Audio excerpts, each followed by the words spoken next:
Bonjour à tous. Toute matière est constituée à partir d'atomes. Ces atomes sont regroupés dans un tableau, le tableau de classification périodique. On en compte un peu plus d'une centaine. Chaque atome est représenté par une voire deux lettres. Par exemple, l'hydrogène est représenté par la lettre H, l'oxygène par la lettre O, le carbone par la lettre C. Parfois, ces atomes sont représentés par deux lettres. Par exemple, le calcium C et A.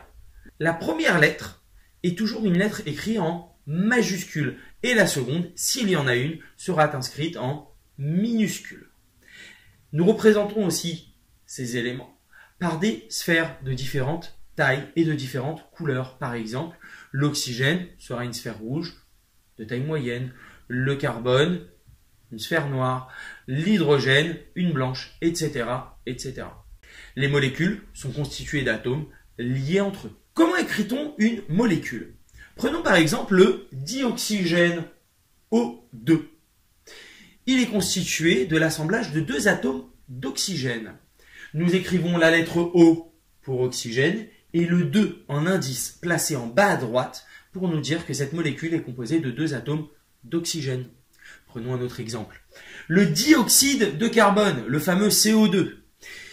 Regardons cette molécule d'un petit peu plus près. Elle est composée d'un atome de carbone et de deux atomes d'oxygène. Nous l'écrirons donc C pour carbone, O pour oxygène et le petit 2 en bas à droite de l'oxygène pour dire que cette molécule est composée de deux atomes d'oxygène et d'un atome de carbone. Dernier exemple, la fameuse molécule d'eau, H2O. Cette molécule d'eau, si nous la regardons bien, est composée d'un atome d'oxygène et de deux atomes d'hydrogène. Nous l'écrirons donc H pour hydrogène, 2 en bas à droite de l'hydrogène pour dire que cette molécule est composée de deux atomes d'hydrogène et O pour oxygène, la fameuse molécule H2O. Au cours d'une réaction chimique, les atomes des réactifs s'associent différemment pour donner des produits. Prenons l'exemple de la réaction de combustion du carbone. Nous avions vu que le bilan de la réaction était carbone plus dioxygène donne dioxyde de carbone. Que se passe-t-il au niveau des atomes? Un atome de carbone réagit avec une molécule de dioxygène pour me donner une molécule de dioxyde de carbone.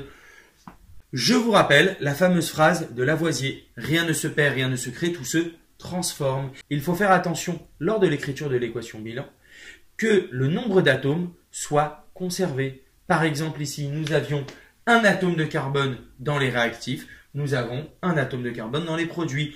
Pour les atomes d'oxygène, 2 atomes d'oxygène dans les réactifs, ainsi que 2 atomes d'oxygène dans les produits. Il y a conservation du nombre d'atomes. Terminons par l'équation bilan de la combustion du méthane. Le méthane réagit avec du dioxygène pour me donner du dioxyde de carbone et de l'eau. Le méthane, de formule CH4, donc nous écrivons CH4, plus du dioxygène O2, me donne, flèche, dioxyde de carbone CO2 plus de l'eau H2O. À y regarder d'un petit peu plus près, nous observons un petit problème. À gauche de l'équation, dans la partie des réactifs, nous avons un atome de carbone. À droite, nous avons aussi un atome de carbone. Prenons les atomes d'hydrogène. Dans la molécule de méthane CH4, nous avons 4 atomes d'hydrogène. Cependant, dans le produit, l'eau, H2O, nous n'en avons que 2. Où sont-ils passés? Comme le dit Lavoisier, rien ne se perd, rien ne se crée, tout se transforme. C'est-à-dire que, comme il y a 4 atomes d'hydrogène dans les réactifs, il nous faut 4 atomes d'hydrogène dans les produits. Cependant, les atomes d'hydrogène ne se retrouvent que dans les molécules d'eau.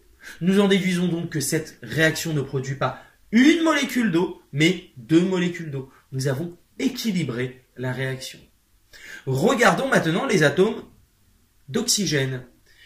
Dans les réactifs, nous avons du dioxygène, donc 2 atomes d'oxygène, alors que dans les produits, nous avons 2 atomes d'oxygène dans la molécule de dioxyde de carbone et 2 fois un atome d'oxygène dans les molécules d'eau.